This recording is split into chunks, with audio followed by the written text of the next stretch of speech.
এখন অতি দ্রুত লালপুর থানার বিভিন্ন জায়গায় যেতে হয়, ফোনপাড়া হয়ে আর ঘুরে যাওয়া লাগে না। আর অনেক কাজ বাকি আছে। এই যে কদমশিলার ইউনিয়নের ৬০০ টাকা রাস্তা বন্ধ এখনো অপেক্ষা করতে পারে নাই।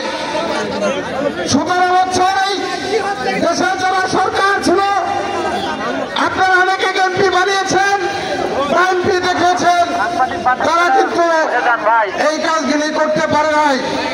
আগামী দিনে কদমশিলান সহ সারা লালপুর বাগাতিপাড়ার মানুষের উন্নয়ন করতে হবে। সবাইকে এমপি বানিয়ে উন্নয়ন হয় না। আপনারা বিগত দিনে দেখেছেন, উন্নয়ন জানতে হবে, উন্নয়নের টাকা কোথায় আছে সেটার জন্য পরিশ্রম করতে হয়। আজকে কদমশিলাবাসীর প্রতি কৃতজ্ঞ। এই দুর্গম এলাকায় আপনারা হাজার হাজার নেতা কর্মীরা এক জায়গায় হয়েছেন। বেগম খালেদা জিয়া, তারেক রহমানের ফেরি নিয়ে আমরা আপনাদের কাছে যাচ্ছি। আপনাদের মানুষের দ্বারে দ্বারে যাচ্ছে। আমাদের নেতা তারেক রহমান বলেছে, আমরা মানুষের ভালোবাসা দিতে চাই। ভালোবাসা অর্জন করে মানুষের সমর্থন নিয়ে আগামী দিনে আমরা রাষ্ট্র ক্ষমতায় গিয়ে মানুষের কল্যাণে কাজ করতে চাই। লালপুর বাগাতিপাড়ার মানুষ খালেদা জিয়া, তারেক রহমানের সেই কথা রেখে আমরা খালেদা জিয়া, তারেক রহমানের সেই ঝুড়ি নিয়ে আপনাদের দ্বারে দ্বারে ভিক্ষা করছে। খালেদা জিয়া, তারেক রহমানকে আগামী দিনে একটা করে সমর্থন দিবেন। আমরা তারেক রহমান, খালেদা জিয়া বিগত দিনে উন্নয়ন করেছে।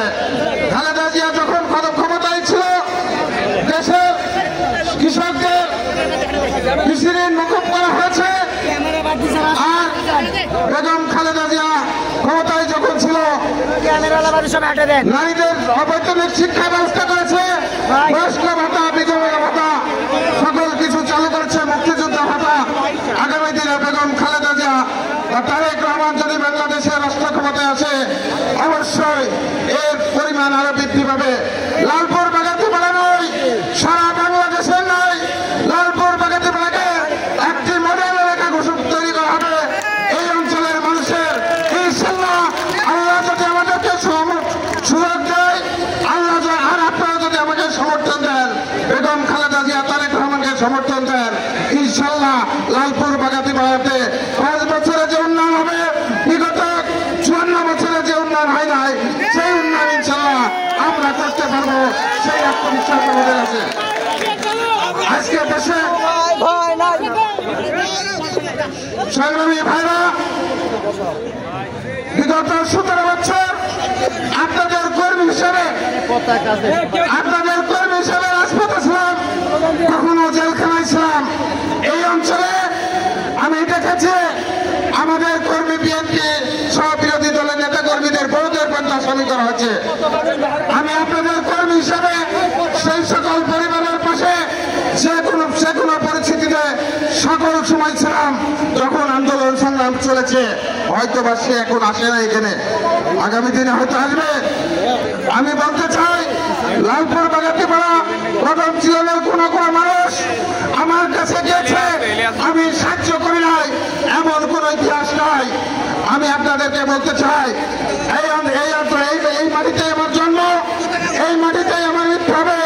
আপনাদের জানাজা নিয়ে আমি কবরে যেতে চাই। অনেক মানুষ আসবে, কোথায় তার জন্ম, কোথায় তার ঠিকানা, ভোট দিয়ে আবার চলে গেছে, আগামী দিনে হয়তো চলে যাওয়ার চেষ্টা করবে। সেই কারণে আপনাদেরকে সজাগ থাকতে হবে। আজকে দেশের মধ্যে ষড়যন্ত্র চলছে। রঞ্জিতরা বলেছে 17 বছর ভোটারবিহীন সরকার ক্ষমতায় থেকে মামলা হামলা দিয়ে নির্যাতন খুন গুম করে রাষ্ট্র ক্ষমতায় থেকেছে। এখন আবার নতুন করে ষড়যন্ত্র চলছে। কখনো সচিবালয়ে আগুন দিচ্ছে, কখনো বিভিন্ন আলটিমেটাম দিচ্ছে। শেখ হাসিনার প্রেতাত্মারা বাংলাদেশের মধ্যে কিন্তু ষড়যন্ত্র অব্যাহত রেখেছে।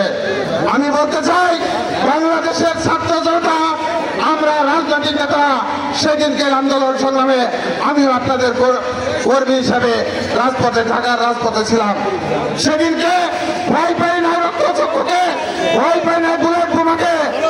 আগামী দিনেও ইনশাআল্লাহ তারেক রহমান, বেগম খালেদা জিয়ার নেতৃত্বে আমরা এই দেশের বিরুদ্ধে যত ষড়যন্ত্র হবে, ভারত করুক আর যারাই করুক আর শেখ হাসিনাই করুক, কোন ষড়যন্ত্র কাজ হবে না। ষড়যন্ত্র মোকাবেলা করার জন্য